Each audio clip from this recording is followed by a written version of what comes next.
So first of all, I want to thank you for the time. I know that you have a very packed schedule, so I'm grateful to Alan and Al for inviting me. And it's always fun to be asked to speak about something that you actually haven't ever tried to put into words before. To give the same old lecture for the 180th time, we hope you do it better than the 179th time, but yeah. But this was actually an interesting assignment, and I'm grateful for the opportunity to think about this. So what I want to try to say is something about the experience that we're all going to go through in different kinds of ways, in different places, starting tonight. In some ways for 24 hours, and in some ways for 48 hours. And it really depends on how you think about it.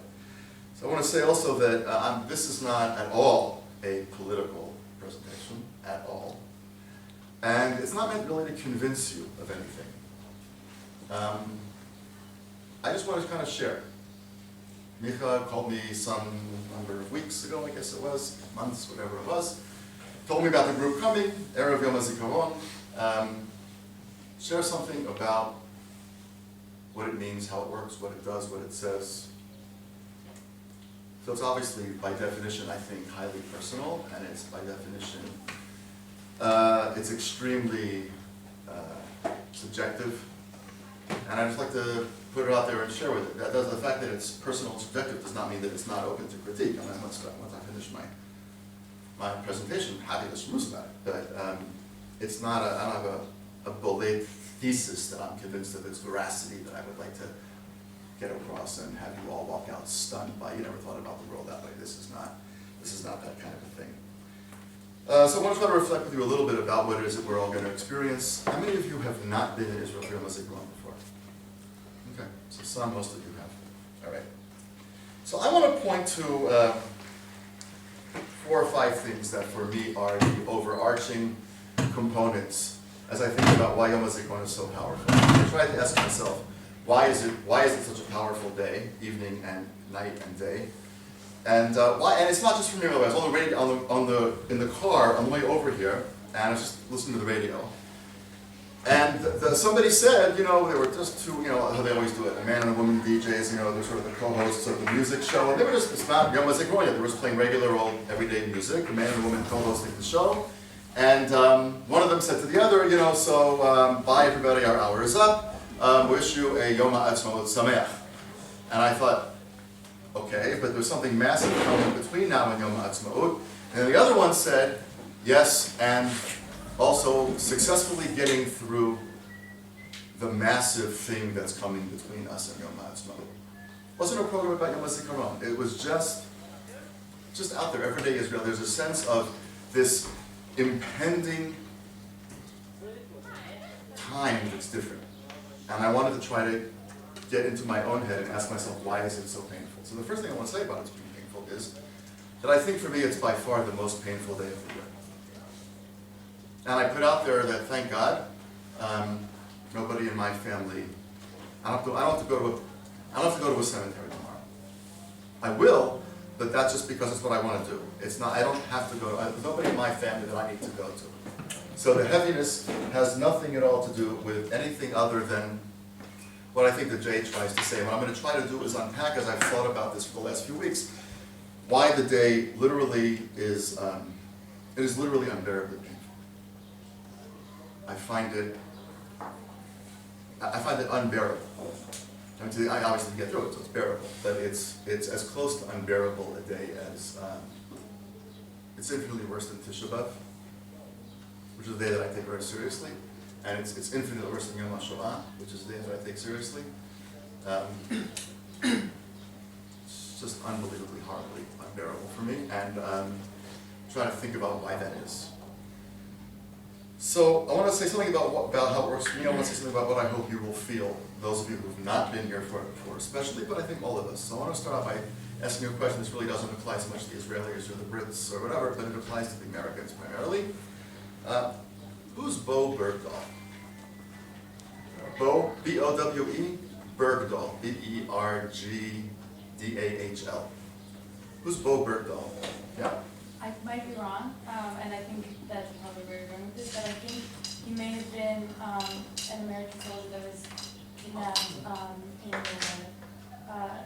during the course of either in Iraq or Afghanistan. Okay, you're absolutely right. And what's the status now, you have any idea? I don't. Okay, all right, that's fine. How many people here have not heard of Gilad Shalit? Gilad who? That, I think, is already an extraordinary thing. America has a soldier in the hands of the Taliban. Exactly the same age as Gilad Shalit. Exactly the same age as Gilad Shalit. And he was captured 3 years ago. And you don't know his name. I'm not blaming you. He's not on the front page of the New York Times. He's not on the front page of the Washington Post. When the President of the United States gets up to speak and address the nation, he doesn't mention him.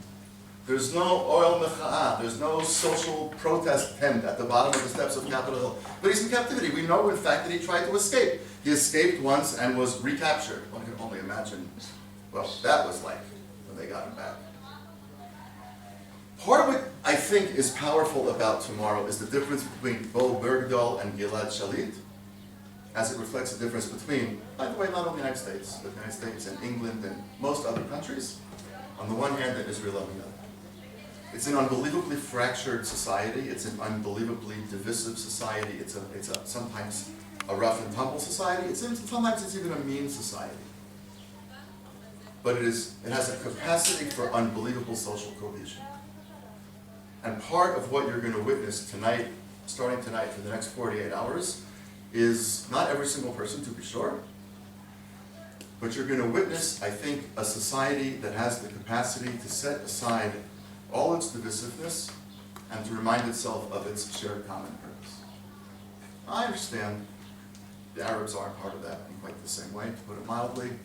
Haredim are not entirely part of it. I get it. But the Gadol, as they say, from the time that that siren goes off tonight, pretty much for 48 hours, Am Yisrael in Eretz Yisrael is united in a way that I think it's not possible to witness in any other time. So I know you're going to be at a Tekes on the kibbutz, and I have no idea where you're staying and all that. But if sometime late tonight or tomorrow you get a chance to turn on the television, just every old day Israeli television, even if you don't understand Hebrew, just watch it. Just the stories of the kids, who of course are your age, so not being paternalistic intended, just when you're my age, they seem like kids. The way in which which numbers become alive. You should turn on channel 333, depending on which cable station it is, and watch that from tonight till tomorrow. All it does is flash up the names of everybody who died. And they tell you the number. It's this year, it is 22,197. So far. Right, and 126 of whom are since last year. A year in which there were no major wars, there were no cast leads, there was no second intifada, it was a year. Still 126 people, some of them having nothing to do with military conflict. Hila Betzaleli, who was killed tragically and ridiculously last week, is counted because she was a soldier. So there are other, but it does indicate something. So there's that. The tzfira itself, right, the siren itself, I think, is part of that cohesion. Because one of the things that the society understands is what Aharon understood when he lost his sons. When the Chumash says, Vayidom Aharon, and he was just simply utterly silent. Because there are certain times when the only appropriate response is silence. What are you actually going to say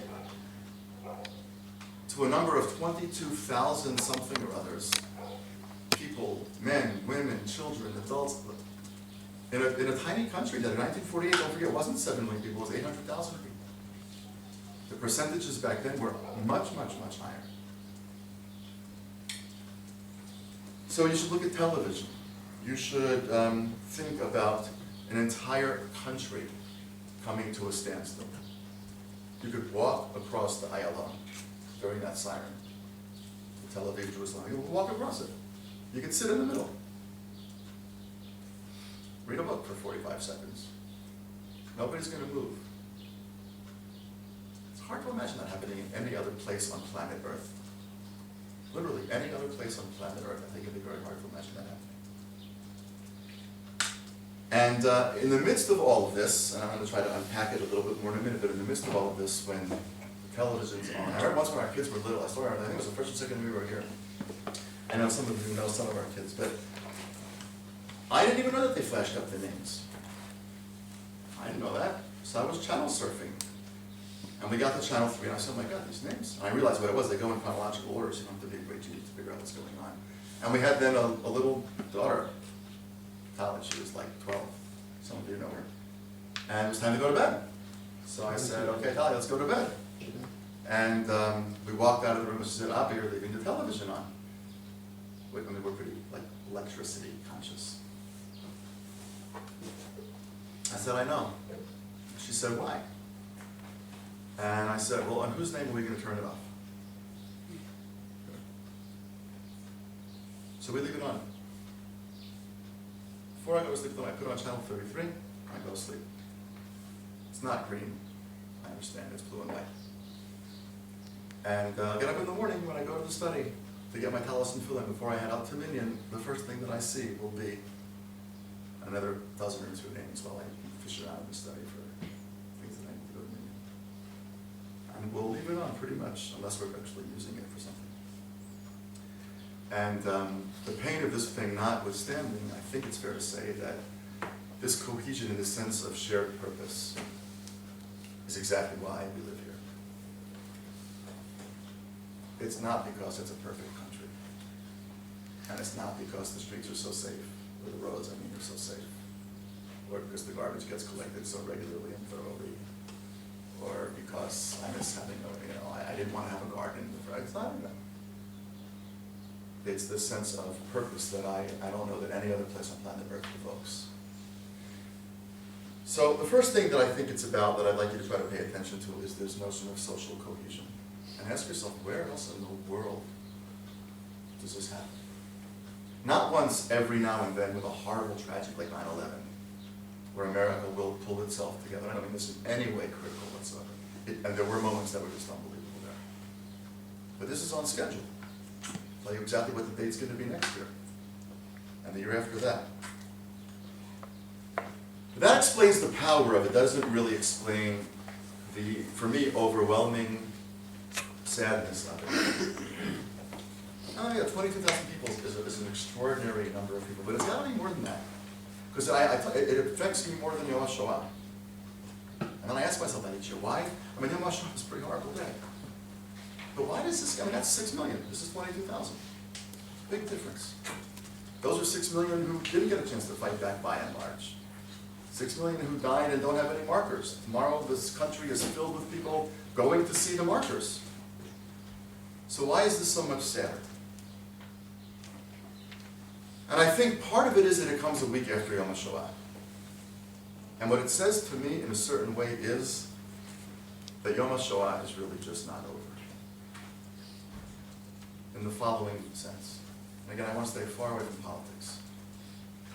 I mean, if we can't at times put politics aside, then I think we're sunk. I think the world of politics, I mean, Aristotle about this was absolutely right. This is where human beings shape the world, but just put it aside for a second. It seems to me pretty obvious, and tragically so, that there's nothing that we can do to end this. Nothing. And maybe I'm wrong. To me, it seems just incontrovertibly clear. We could pull back to whatever line you name tomorrow and leave nobody on your side and do all those various things. And this is just not over. In fact, some of them have the courtesy to tell us that.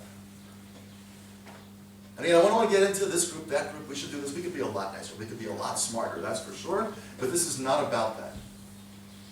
This is about that we are locked in a conflict that exists because we exist. And in that regard, for me, for it to come a week after Yom HaShoah is overwhelmingly horrifying. There was basically no place in the world that would take us back then. And everybody knows the name of the Exodus. Because that one actually ended not terribly.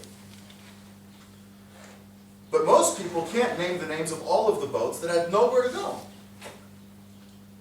nowhere in the world, nowhere on planet Earth to go. Those of you who are Americans, your president sealed the shores. Those of you who are Canadians, your president sealed the shores. Those of you who are British, your prime minister sealed the shores of this country. There were boats filled with Jews running away from a burning hell who had nowhere on planet Earth to go. And the Zionists had this idea that you would actually find a little spot the size of New Jersey, better in some ways, not as good in other ways, and it would solve the problem. And it hasn't. Still don't want us. My children still, not figuratively, but literally, go off to war because they're Jews. The 22,000 people died not in conflict.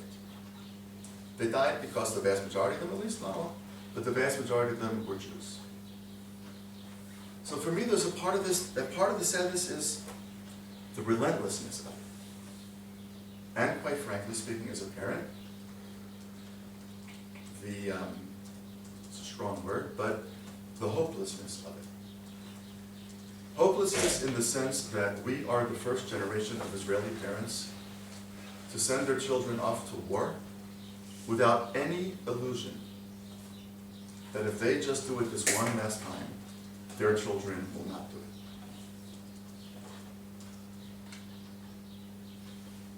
I have a kid who today finished a gibush, that means a tryout for Tzahal. For those of you who don't know the system, this does things to your psyche and your body that you can't begin to imagine. There's a place on the base called Kikar HaDmaot. Everybody knows about? Right? The Plaza of Tears. Why is it called the Plaza of Tears? Because it's the place where 19-year-old boys or 18-year-old boys go to sob when they get tossed out. It's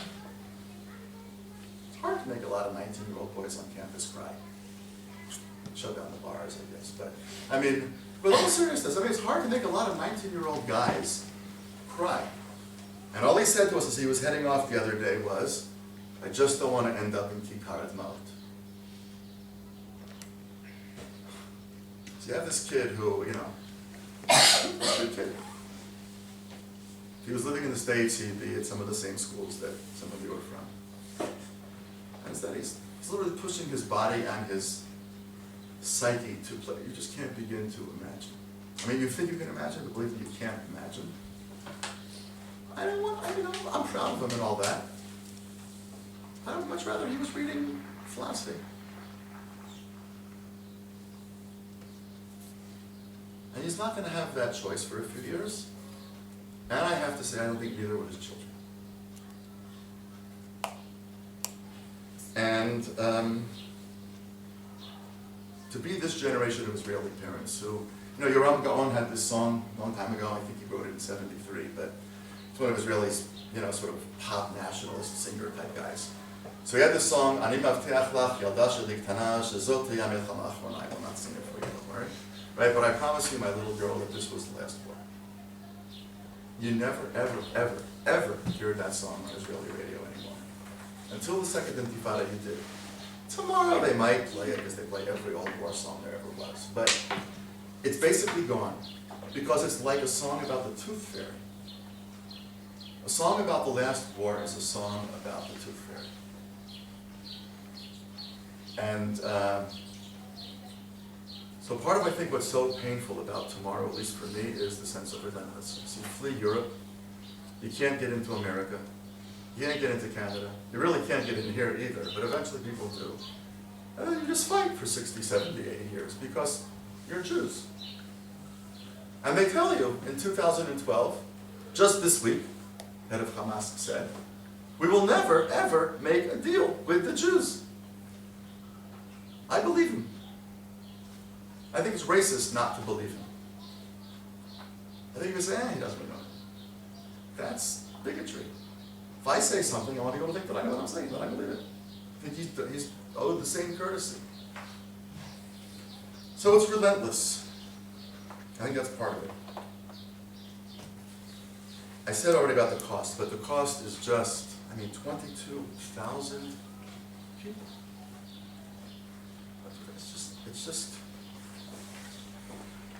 It's an unbelievable number.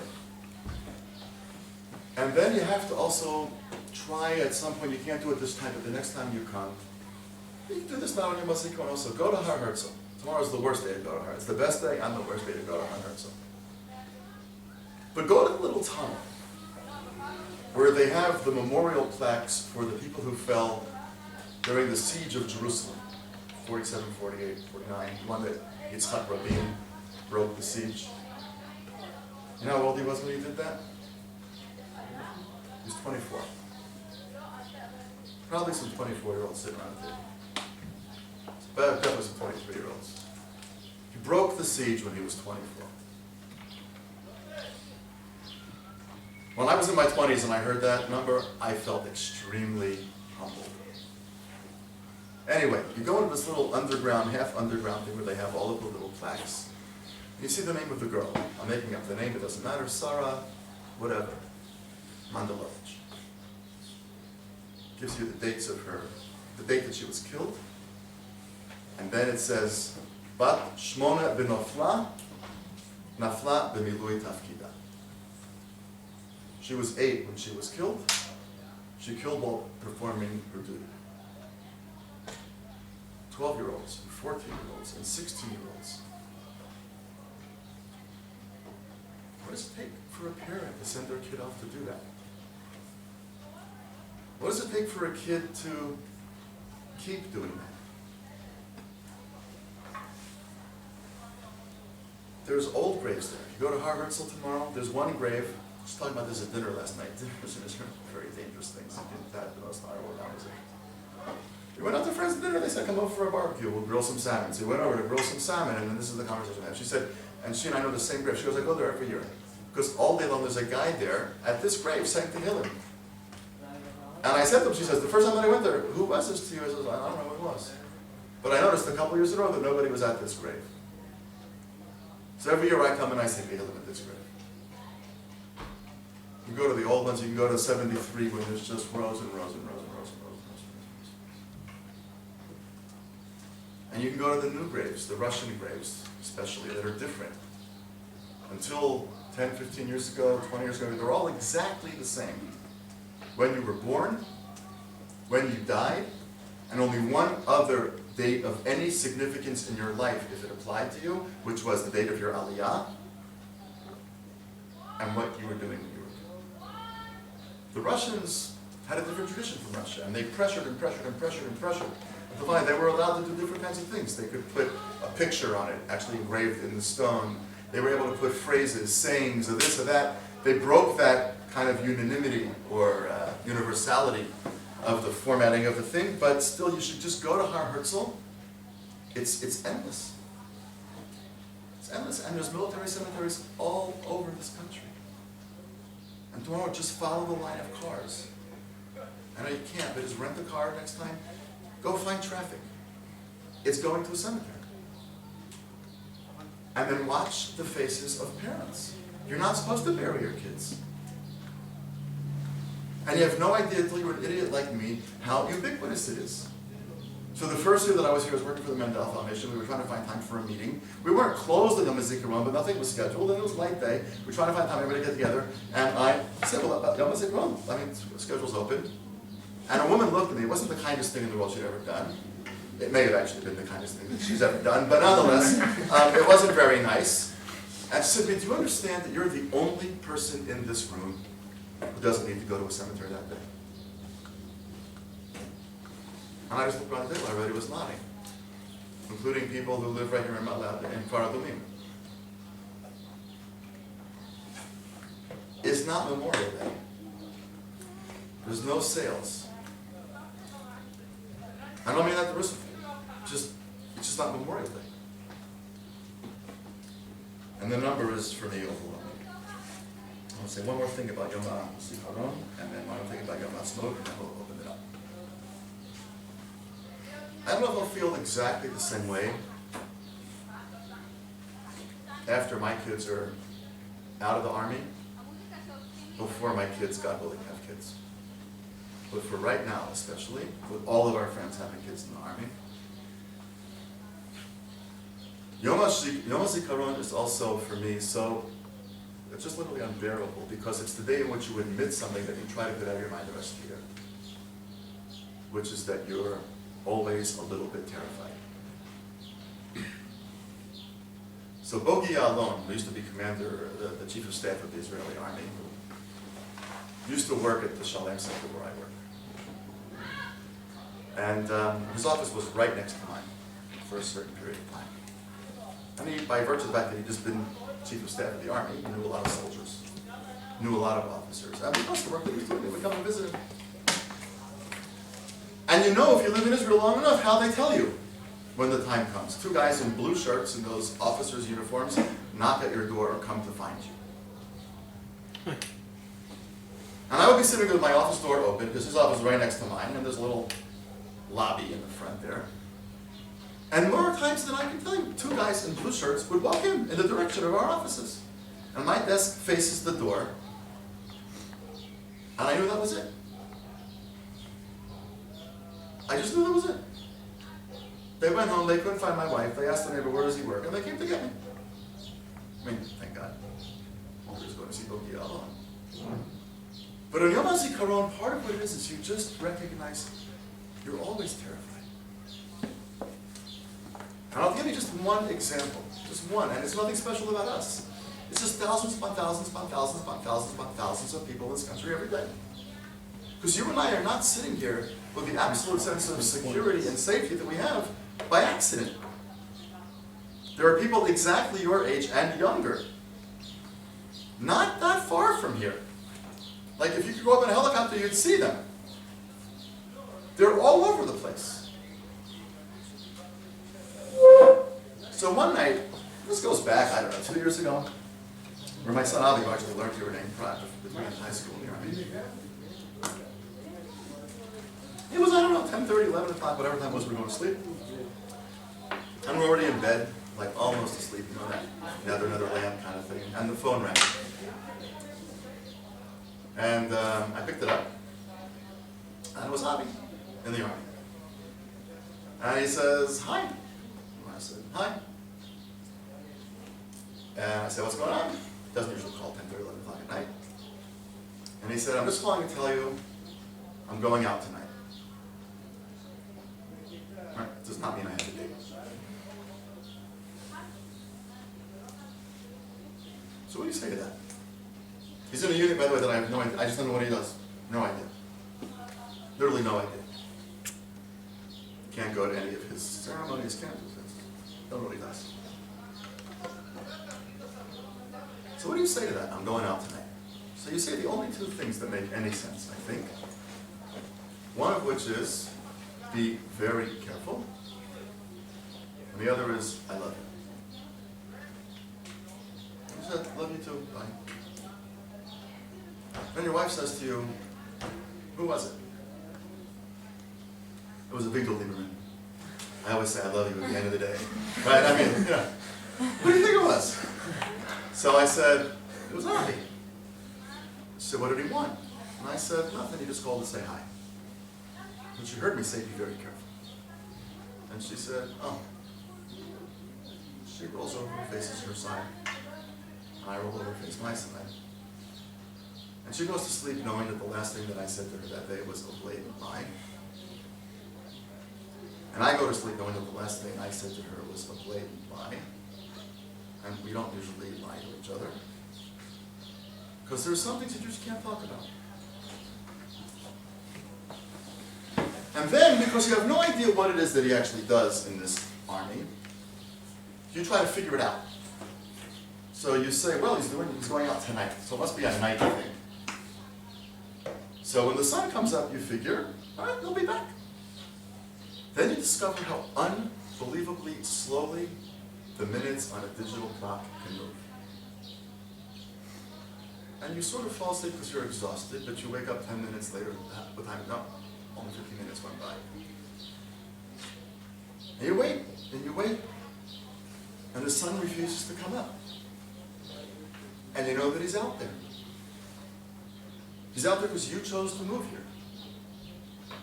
He's out there because when you met this girl, when you were in college, she said, I'll marry you if you move to Israel. And you said, no way. And then she won, like she wins everything. So you live here. And because you, when you were a youth, had this ideological moment of passion, he's out there, and you're between sheets under a comforter. And at a certain point in the middle of the night when you can't sleep, you say to yourself for a second, why did he call me? What does he want me to do? Write him a note, just like gym class? Dear Mr. Mifaked, I would rather not do gym today. Right? What am I supposed to do? What is he calling me for? Do you want me to be up all night? And then you realize, yes. Consciously or not, he wants to know that I'm up too. You know why? Because he's scared to death, which is a good thing, because if you're scared to death, you're much more careful. He's scared to death. He was 20. Think of yourselves at 20. Except for those of you who did it. Then in the morning, you get up, you get dressed, you grab that same old talus, that same old tefillin, and you put this little thing in the back of your pocket, and you start walking to shul.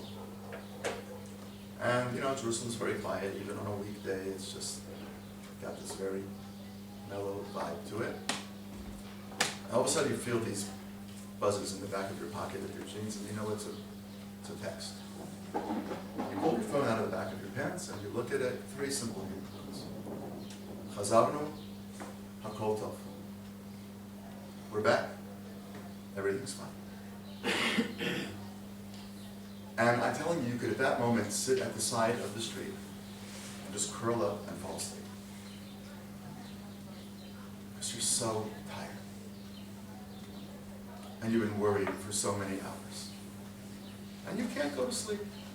Because first of all, everybody else around their kids did the same exact thing and nothing special. And he's going to do it again tonight. And he's going to do it again tomorrow night. And he actually, and he's been like a sideline for 7 years of this. That's a long time. So you can't curl up and go to sleep, and you can't do what you really want to do, which is just to cry. That he has to do it, that anybody has to do it, that you're just scared to death all the time that those 2 guys in the blue shirts are actually looking for you. And I think that what happens on Yom HaZikaron is that you can't, your defenses get eroded because all the music on the radio becomes a national liturgy. It's nothing from the Siddur, but it's just a national liturgy. You know, like at those really good moments of tefillah, whatever kind of tefillah you do or don't do, but those really good moments of tefillah where it just works at that minute. You know, you could just, everybody's either singing the same thing, whether it's Yom Kippur afternoon, Mara Kohen, whatever it is that works for you. You go to the radio, you see people. If you're driving on Yom HaZikaron, you can actually see if they're on the same station as you because everybody's mouthing the words.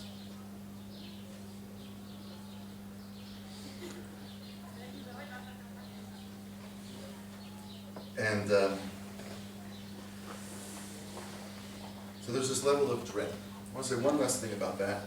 I should have said it before, then I'm going to make a quick thing about Yom HaZikaron. You get reminded on Yom HaZikaron, look, this is not a country drenched, this is not a lachrymose country, to use Selo Baron's terminology. It's not a country drowning in its own tears. Go to the high-tech center in Tel Aviv or Ramat Aviv or out here in Malcha during the week. People are doing fine.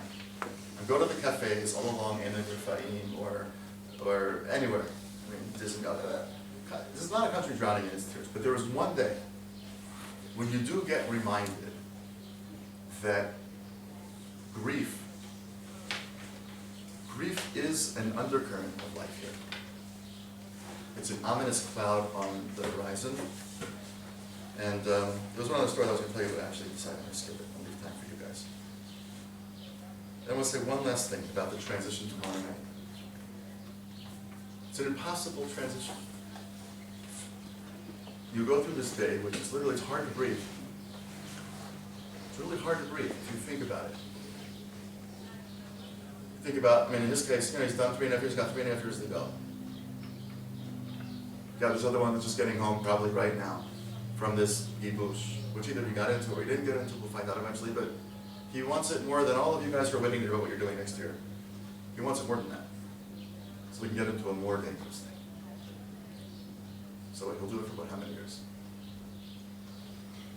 So the transition from this day in which you can't breathe, I can't breathe, I don't know what that is, to then you Yom HaZikaron, you go to shul, sing, the whole shul's decorated with flags, people do Shir HaMalot to the tune of Hatikva. You're probably aware that there was a debate in the early days of the state, right before the state, whether the anthem should be Hatikva or Shir HaMalot. There was some discussion that actually Shir HaMalot, which you know from Birkat HaMazon, some of you, was actually, should have been the anthem, some people say. So in order to kind of have your cake and eat it too, we do that in the davening court. The kibbutz Adati says you should do it that's tomorrow night.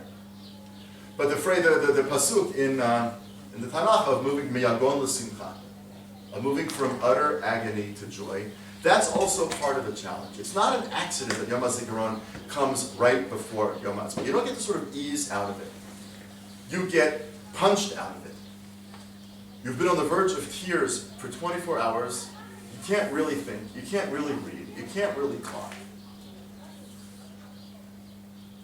There's a lot of things you just can't bring yourself to do.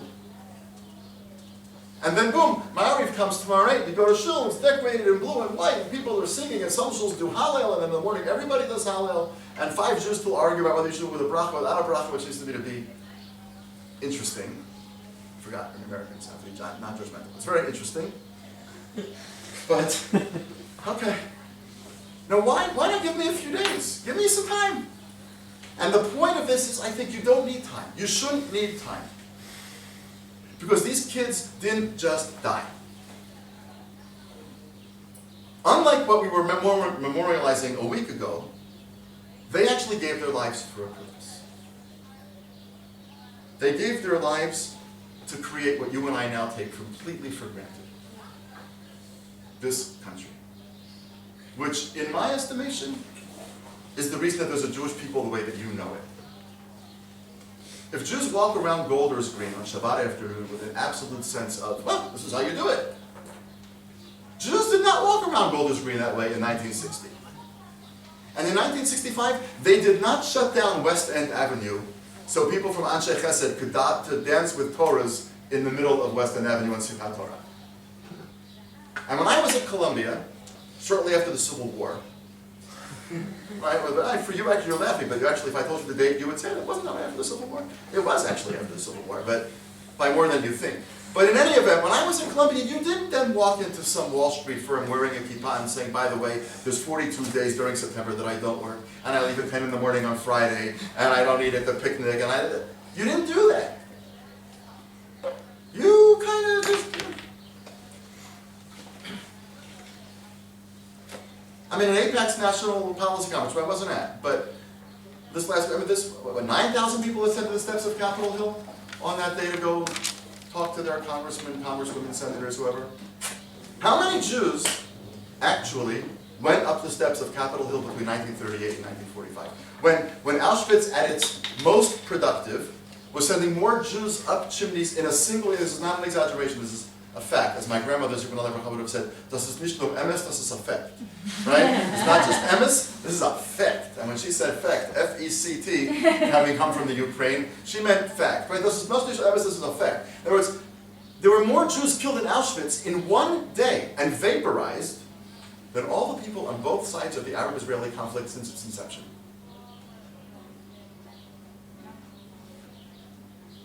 And at that time, how many Jews went to Capitol Hill?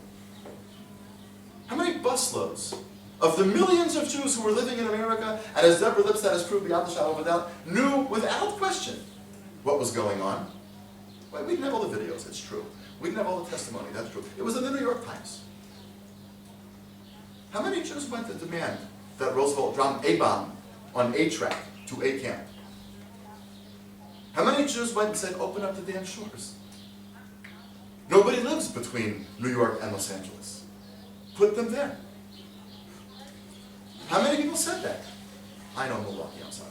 But seriously, how many people went there. Nobody. There was 400 rabbis in the famous rabbinic march on Washington. 400, by the way, almost exclusively Orthodox rabbis, when Orthodox rabbis were a tiny percentage of rabbis in America.